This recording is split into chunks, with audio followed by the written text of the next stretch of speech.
Hello friends, welcome back to my YouTube channel all in one story time. Kavya दीदी की आंखों में आंसू थमने का नाम ही नहीं ले रहे थे। उनकी साड़ी का पल्लू बार बार गीला हो रहा था, पर ऐसा दर्द जिसे कोई कपड़ा नहीं सुखा सकता। वो बोली, निधि, कभी कभी लगता है मैंने जिंदगी नहीं, बस एक लंबी सजा काटी है। एक गलत फैसले ने सब कुछ छीन लिया। घर, पति, सम्मान और सबसे ज्यादा मेरे बेटे आरव का भविष्य। मैं उन्हें देख रही थी, वही काव्या दीदी जिनके चेहरे पर कभी मुस्कान ठहरी रहती थी, जिनके आगे लोग सिर झुकाकर बात करते थे। आज वही दीदी अपने ही घर में पराई बन चुकी थी। इस घर में मेरी कोई कीमत नहीं है निधि। उनकी आवाज कांप रही थी। भाई के घर में मैं बस एक जिम्मेदारी हूँ, भाभीियों के लिए एक बोझ, और मेरे बेटे के लिए मैं खुद अपराध बोध बन गई हूँ।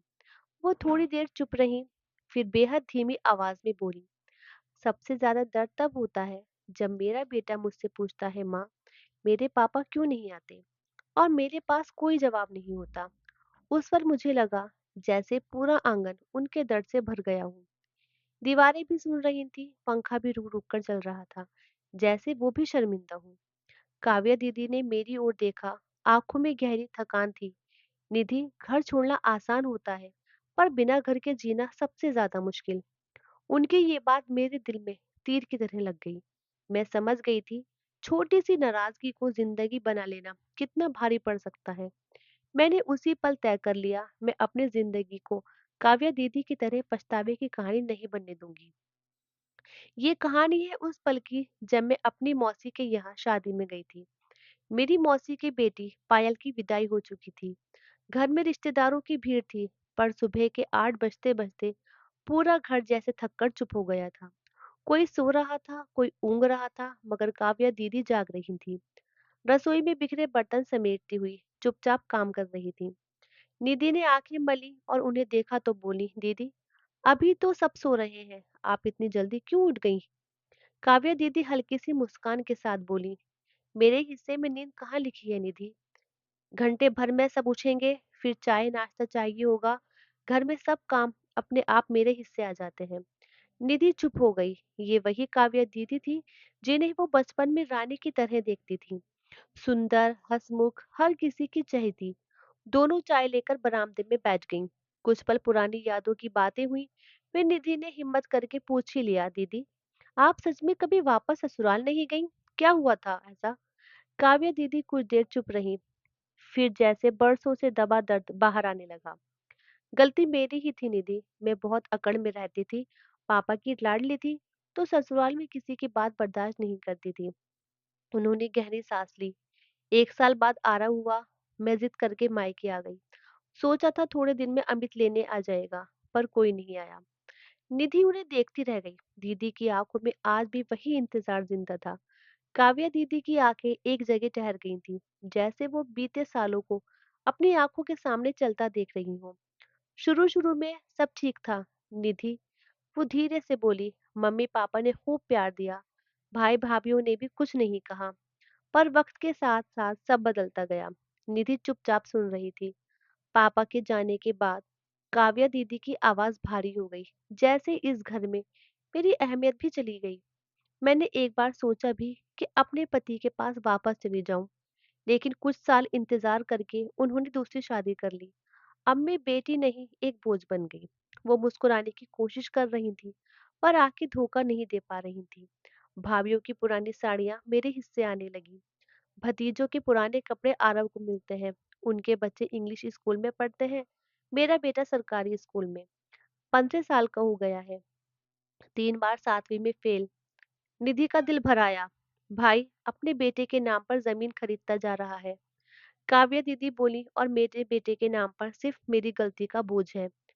थोड़ी देर चुप रहकर उन्होंने आसमान की तरफ देखा।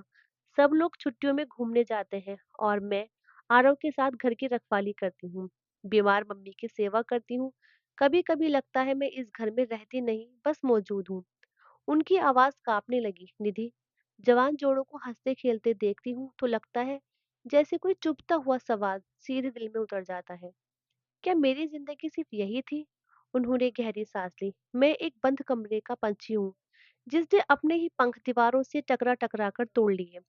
इतना कहते कहते काव्या दीदी फपक फपक कर रो पड़ी। दीदी कुछ बोल नहीं पाई, सिर्फ उनका हाथ थामे बैठी रही। काव्या दीदी का रोना रुकने का नाम नहीं ले रहा था। बरामदे में जैसे सन्नाटा छा गया था। हवा भी धीमी लगी हो रही थी। थोड़ी देर बाद दीदी ने अपनी साड़ी के पल्लू से आंसू पोंछे और बोली, सबसे ज्यादा दर्द इस बात का है निधि कि मेरी गलती की सजा मेरा बेटा भुगत रहा है। उनकी आवाज में गहरा अपराध बोध था। मैं उसे वो कुछ नहीं दे पाई जिसका वो हकदार था। ना पिता का प्यार, ना सुरक्षित भविष्य, ना इज्जत भरा माहौल। वो अचानक निधि की ओर देखकर बोली, कभी कभी सोचती हूँ मैंने उसे जन्म नहीं दिया, मैंने उसे एक बंद गली में धकेल दिया। इतना कहते ही वो फिर से रो पड़ी। उसी वक्त रसोई से आवाज आई, काव्या आलू उबल गए हैं, नाश्ते का देख लेना। दीदी तुरंत उठ खड़ी हुई, जैसे उनके दर्द का कोई मतलब ही न हो। घर चलता रहना चाहिए, चाहे अंदर कोई टूट रहा हो। रसोई की ओर जाते जाते काव्या दीदी अचानक मुड़ी और बोली, निधि तू भी तो अपने मायके आई हुई है, पति से नाराज होकर। निधि चौंक गई। दीदी की आंखों में सीधी सच्चाई थी। छोटी छोटी बातों पर घर नहीं छोड़ा जाता बहन, वरना मेरी तरह जिंदगी भर पछताना पड़ता है। ये शब्द निधि के दिल में हथौड़े की तरह गिरे। उसे याद आया कैसे राघव ने गुस्से में एक बार उस पर हाथ उठाया था, फिर रो रो कर माफी मांगी थी। माँ ने भी समझाया था, घर बसाने में बरसों लग जाते हैं और तोड़ने में एक पल लगता है। निधि को अचानक डर लगने लगा। अगर वो भी सालों तक यहीं रही तो कहीं वो भी काव्या दीदी जैसी ना बन जाए। उसने बिना कुछ कहे अपना बैग खोला, कपड़े रखने लगी। आज वो एक बंद खिड़की फिर से खोलने जा रही थी। निधि को एहसास हो गया था, घर छोड़ना आसान है पर घर जैसा कुछ नहीं। और काव्या दीदी की आवाज उसके कानों में गूंज रही थी, इज्जत से जीना है तो अपना घर कभी मत छोड़ना। दोस्तों आप काव्या की जगह होते तो क्या करते, कमेंट में जरूर बताएं। कहानी पसंद आई हो तो कहानी को लाइक और चैनल को सब्सक्राइब जरूर कर देना। और अगर आपको मेरी कहानी में किसी तरह की कमी लगी हो तो प्लीज जरूर बताना, ताकि मैं उसको इम्प्रूव कर सकूं। तो दोस्तों तब तक के लिए tata bye bye and thanks for watching.